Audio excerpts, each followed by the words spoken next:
ഇത് ഞങ്ങളുടെ മുത്തശ്ശി ആവേശാനന്ദ. ഇത് മുത്തശ്ശിയുടെ ചെറുമകൻ, ഞങ്ങളുടെ അമ്മാവൻ രാമവർമ്മ തമ്പുരാൻ. ഇത് അദ്ദേഹത്തിന്റെ സഹോദരികൾ, അത് അവരുടെ മക്കൾ, അത് പണിക്കരമ്മാവൻ, അത് മുത്തശ്ശിയുടെ മരുമകൻ. എനിക്ക് 6 മക്കളായിരുന്നു, 3 ആണും 3 പെണ്ണും. പക്ഷെ ആ മക്കളൊക്കെ മരിച്ചു. എല്ലാം ദുർമരണങ്ങളായിരുന്നു. വിവരങ്ങളൊക്കെ ഞാൻ പറഞ്ഞിട്ടുണ്ട്. ഓ നന്നായി. ഇവിടെ ജനിക്കുന്ന പെൺകുട്ടികൾക്ക് മാത്രമേ വിവാഹം വിധിച്ചിട്ടുള്ളൂ. ഞാനും അങ്ങയെപ്പോലെ ശുദ്ധ ബ്രഹ്മചാരിയാ. താടിയില്ലാന്നേ ഉള്ളൂ. എവിടെയാണാവോ സ്വദേശം? ഭഗവതി ഊമയാണല്ലേ? സ്വാമി മൗനവ്രതത്തിലാ. ഈശ്വര, അത്ര ജ്ഞാനിയാ? അങ്ങനെ ഉള്ളവരെ മൗനവ്രതം ആചരിക്കൂ. വ്യക്തമായില്ല സ്വാമി അവിടുന്ന്. ഓ മനസ്സിലായി മനസ്സിലായി. എന്താ? അധികം വൈകാതെ ഈ കോലോത്ത ശാപം തീരുവെന്ന്, ഇവിടത്തെ പുരുഷന്മാർക്ക് മംഗല്യ സൗഭാഗ്യം കൈവരുമെന്ന്. ഈശ്വരോ രക്ഷതു. അങ്ങനെ ഒരു സമയം ഉണ്ടായിട്ട് വേണം എനിക്ക് മനസമാധാനായിട്ട് ഒന്ന് കണ്ണടയ്ക്കാൻ. അങ്ങ് കുറച്ചു കാലെങ്കിലും ഇവിടെ കഴിയുന്നത് ഞങ്ങൾക്കൊരു സുഹൃതമായിരിക്കും. ധൃതി പിടിച്ച് പോണോന്ന് കൽപ്പിക്കരുത്. ഹിമാലയത്തിലെ മഞ്ഞുരുകൾ നിന്നിട്ട് ഇനി സ്വാമി കേരളം വിടും. എന്താ എന്താ പറഞ്ഞേ? ഒന്നും മനസ്സിലായില്ല. പിന്നെ നീ എന്തിനാ ചിരിച്ചേ? ഒന്നും മനസ്സിലാവാത്തോണ്ട് ചിരിച്ചതല്ല. എന്നാലേ എനിക്ക് മനസ്സിലായി. സ്വാമികൾ പറഞ്ഞത് അമ്മാവന് വ്രതശുദ്ധിയില്ല, മനസ്സിൽ കളങ്കമുണ്ട്, അതുകൊണ്ട് ഈ ചാവടിയിലേക്ക് വരാൻ പാടില്ല അല്ലേ സ്വാമി? എന്താ രാമ ഞാൻ ഈ കേക്കണേ?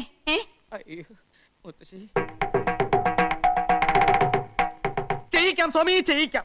എന്താ എന്താ? അമ്മാവൻ ഇന്ന് രാത്രി മുഴുവൻ ആഹാരം കഴിക്കാതെ ഉപവസിക്കണമെന്ന്, സന്ധ്യയ്ക്ക് രാമായണത്തിലെ കിഷ്കിന്ധാ കണ്ടം മുഴുവൻ വായിച്ചു തീർക്കണമെന്ന്. അയ്യോ, ഇവൻ വെറുതെ ഓരോന്ന് പറയാ. അദ്ദേഹം ഇതൊന്നുമല്ല പറഞ്ഞത്. അദ്ദേഹം ഇത് തന്നെയാണ് പറഞ്ഞത്. ദേ ഇങ്ങനെ കാണിച്ച രാമായണം വായിക്കാന്നാണ് അർത്ഥം. ഊമയുടെ ഭാഷ നിനക്ക് അങ്ങനെ മനസ്സിലായി? ഞായറാഴ്ച TV കാണാറില്ലേ, അത് കണ്ട് പഠിച്ചതാ. തർക്കമൊന്നും വേണ്ട, ഞാൻ പറയണത് അങ്ങോട്ട് അനുസരിക്കുക. അതെന്നെ മുത്തശ്ശി പറയട്ടെ. മുത്തശ്ശി പറയട്ടെ. രാമൻ ഇന്ന് ഉപവസിച്ച് രാമായണം മുഴുവൻ അങ്ങോട്ട് പാരായണം ചെയ്യാ.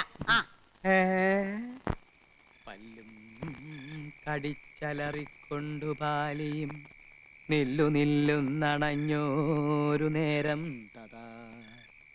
പല്ലും കടിച്ചലറിക്കൊണ്ടു പാലിയും നില്ലു നില്ലുന്നണഞ്ഞോരു നേരം തഥാ. മുഷ്ടികൾ കൊണ്ടു താടിച്ചതു ബാലിയെ ദുഷ്ടനാം ബാലി സുഗ്രീവനെയും തഥാ. വേണ്ട വേണ്ട, എന്നോട് കളിക്കാൻ നിക്കണ്ട. ഏലസ എന്റെ കയ്യില്. എറിഞ്ഞു ഓടിക്കാൻ നോക്കുകയാണല്ലേ? രാമായണം വായിക്കണത് നിനക്ക് സൂഹിക്കണില്ല. മുത്തശ്ശി ഇവിടെ വായിക്കാൻ സമ്മതിക്കണില്ല. എന്റെ അടുത്ത് വേണ്ടാട്ടാ. പോയിക്കോ പോയിക്കോന്ന്. എനിക്ക് ധൈര്യമില്ലെന്നാ നിന്റെ വിചാരല്ലേ?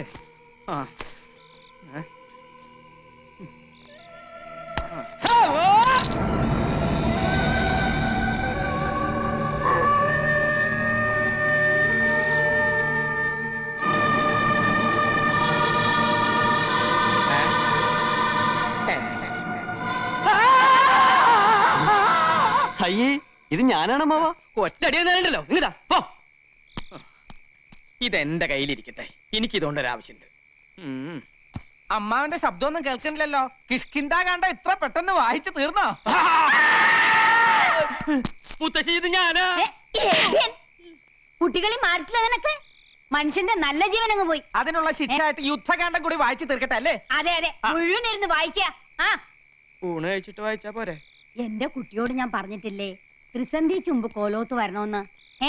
ഇവിടെ എന്തൊക്കെയാ നടക്കണെന്ന് അറിയോ നിനക്ക്? എന്റെ മുത്തശ്ശി ഇവിടെ ഉള്ളപ്പോ എനിക്കൊന്നും സംഭവിക്കില്ല. എന്റെ കുട്ടി ആഹാരം കഴിച്ചു കിടന്നോളൂ, സമയം ഏറെയായി. അത് ശരിയാ. ചെന്നിരുന്ന് വായിക്കടാ. പല്ലു കടിച്ചലറിക്കൊണ്ടു ബാലിയും നില്ലുന്നില്ലെന്നണഞ്ഞൊരു നേരം തഥാ.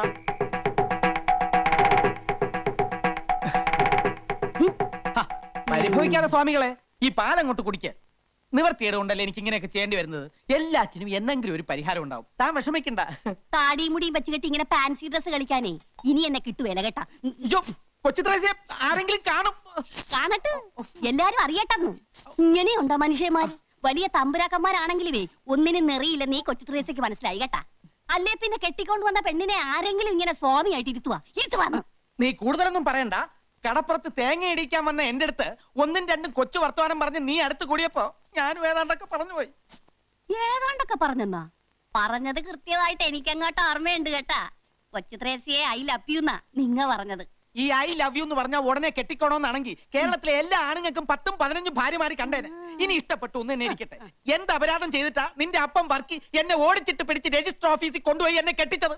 ഞാൻ ബ്രഹ്മചാരിയായി കഴിയേണ്ടവനാണെന്ന് അങ്ങയുടെ കാല് പിടിച്ച് പറഞ്ഞതാ. അന്നേരം ആ കാല് കൊണ്ട് എന്നെ അങ്ങേരെ മുഖത്ത് തൊഴിച്ചു. എന്നിട്ട് എന്നെ ഭീഷണിപ്പെടുത്തി നിന്നെ ഇങ്ങോട്ട് കൊണ്ടുവരികയും ചെയ്തു. കഴിഞ്ഞതൊക്കെ കഴിഞ്ഞ് ഇനി നമുക്ക് എല്ലാം അങ്ങോട്ട് മറക്കാം തിരുമേനി. എല്ലാം ഞാൻ മറക്കാം, എന്റെ ബ്രഹ്മചര്യം ഒഴിച്ച്. കൊച്ചു ത്രേസ്യേ, എനിക്ക് എന്റെ ജീവനിൽ കൊതിയുണ്ട്. നമ്മുടെ രഹസ്യ വിവാഹം കഴിഞ്ഞെങ്കിലും മേപ്പാടം കൽപ്പിക്കുന്നത് വരെ ഞാൻ സ്ത്രീ സുഖം അനുഭവിക്കുന്ന പ്രശ്നമേ ഇല്ല. അയ്യോ അങ്ങനെ പറയല്ലേ, തമ്പുരാൻ അറിയാവാ ഇന്ന് നമ്മുടെ ആദ്യ രാത്രിയാണ്. എന്റെ കാളരാത്രി അന്ന് കടാപ്പുറത്ത് വെച്ച് ആദ്യമായി തമ്പുരാൻ എന്നെ ഇഷ്ടമാണെന്ന് പറഞ്ഞ ദിവസം ഓർമ്മയുണ്ടാ? ദുർദിനങ്ങൾ ഞാൻ ഓർമ്മിക്കാറില്ല. എനിക്ക് നല്ല ഓർമ്മയുണ്ട്. അന്ന് അയലയും മത്തിയും ചാകര വന്ന ദിവസിയാണ്.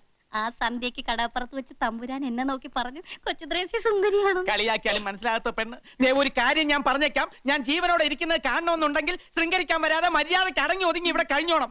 സമനില തെറ്റി ഞാൻ വല്ലതും ചെയ്തു പോയാൽ പാലമരത്തിന്റെ ചോട്ടിൽ നിന്ന് പിറ്റേന്ന് നീ തന്നെ എന്റെ എല്ലും മുടിയും പറക്കേണ്ടി വരും. അപ്പൊ ജീവിതകാലം മൊത്തം എന്നെ ഇങ്ങനെ സ്വാമി വേഷം കെട്ടി ചിരുത്താനാണ് ഇങ്ങോട്ട് കെട്ടിയെടുത്തോണ്ട് വന്നത്. മേപ്പാടം കൽപ്പിക്കുന്നത് വരെ. മേപ്പാടൻ ആരുവാ? എന്ത് പറഞ്ഞാലും തല്ല ഒരു മേപ്പാടൻ. അവിടെ നിൽക്കാം, നിൽക്കാം.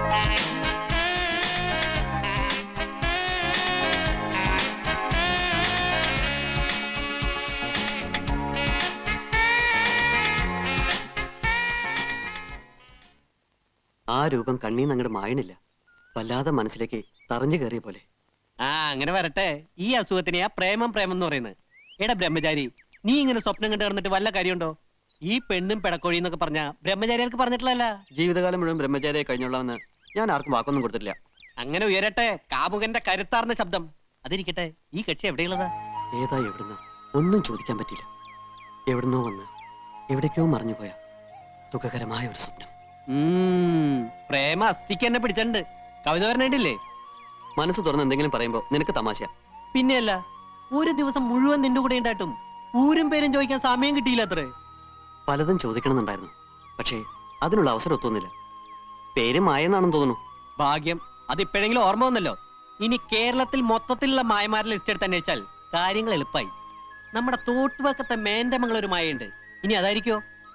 അതായിരിക്കാനാ സാധ്യത. അവരുടെ മൂത്ത മകൻ 7ാം ക്ലാസ്സിൽ പഠിക്കുന്നുണ്ട്. നമുക്ക് അവനോട് തന്നെ ചോദിക്കാം, നിന്റെ അമ്മ പരസ്യ ചിത്രങ്ങളെ അഭിനയിച്ചു തുടങ്ങിയോന്ന്. നിന്നോട് ഇതൊക്കെ പറയാമെന്ന് എന്നെ വേണം തല്ലാൻ. എടാ, നിനക്കറിയാലോ, കോളേജിൽ ഇത്രയേറെ പെമ്പിളരുണ്ടായിട്ടും എനിക്ക് ആരോട് ഇതുവരെ ഒന്നും തോന്നിയിട്ടില്ല. പക്ഷെ ഇതെന്തോ എനിക്ക് പറഞ്ഞു വെച്ചിരിക്കുന്ന പെണ്ണാണെന്നൊരു തോന്നൽ. എടാ, കാര്യം എത്ര സീരിയസ് ആണോ? ഇന്നലത്തെ ഷൂട്ടിങ്ങിന് ഞാനില്ലാഞ്ഞതാ കാരണം. ഞാനുണ്ടായിരുന്നെങ്കിൽ അവളുടെ ഡീറ്റെയിൽസ് മുഴുവൻ ഭൂമിശാസ്ത്രവും ശരീരശാസ്ത്രവും എല്ലാം ചോദിച്ചു മനസ്സിലാക്കിയേനെ. പിന്നെ നിന്നോടല്ലേ അവള് പറയാൻ പോവല്ലേ? നമുക്ക് ആ ഡയറക്ടർ ഒന്ന് ചെന്ന് കണ്ടാലോ? അയാൾക്ക് ചിലപ്പോൾ അഡ്രസ് അറിയായിരിക്കും. എങ്ങനെയാണേലും വേണ്ടില്ല, ഒന്നുകൂടി അവളൊന്ന് കാണാൻ കഴിഞ്ഞാൽ മതിയായിരുന്നു.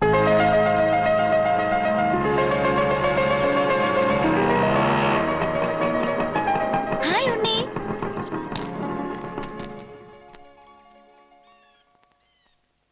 എന്താ ഇങ്ങനെ മേടിച്ചു നോക്കുന്നേ? ഒരു ഹായ് പറഞ്ഞ തിരിച്ചു പറയാനുള്ള മര്യാദ പോലും ഇല്ലേ? ഹായ്. ഇയാളോടല്ല, ഉണ്ണിയോടാ പറഞ്ഞ. ഞാൻ പോവാ. അയ്യോ പോവല്ലേ, ഉണ്ണിപ്പ കാണണമെന്ന് പറഞ്ഞേയുള്ളൂ, അപ്പോഴേക്കും പ്രത്യക്ഷപ്പെട്ടു. ഏതായാലും 100 ആയസാ. മായ എന്താ ഇവിടെ? എന്റെ വീട് ദേ ആ കുന്നിന്റെ അപ്പുറത്താ. നാളത്തെ ഷൂട്ടിങ്ങിന് മായ വരില്ലേ? ഏയ്, ഞാനിനി ഷൂട്ടിങ്ങിനൊന്നുമില്ല. ഇന്നലെ ഒരു പ്രത്യേക സാഹചര്യത്തിൽ വന്നേ ഉള്ളൂ. അയ്യോ അങ്ങനെ പറയല്ലേ, മായ വരണം, അല്ലെങ്കിൽ ഉണ്ണിക്ക് വിഷമാവും. ഞാൻ വരാഞ്ഞ ഇയാൾ എന്തിനാ വിഷമിക്കുന്നേ? അല്ല, മായ അത്രക്ക് ഇഷ്ടാണെന്ന്. മായയല്ല, മായയുടെ ഡാൻസ് വളരെ നന്നായിരുന്നു. ഇവൻ അതാ ഉദ്ദേശിച്ചത്. അപ്പൊ നിനക്ക് മായ ഇഷ്ടാണെന്ന് പറഞ്ഞോ? അങ്ങനെ ഞാൻ പറഞ്ഞില്ല. അയ്യോ പറഞ്ഞു. പറഞ്ഞോ? എന്നോടാണോ ചോദിക്കുന്നേ? സോറി. പിന്നെ നാളത്തെ വർക്കിന് മായ വരണം. ആ, ഒരു പാവപ്പെട്ട ചെറുപ്പക്കാരന്റെ ആഗ്രഹല്ലേ, പ്ലീസ്.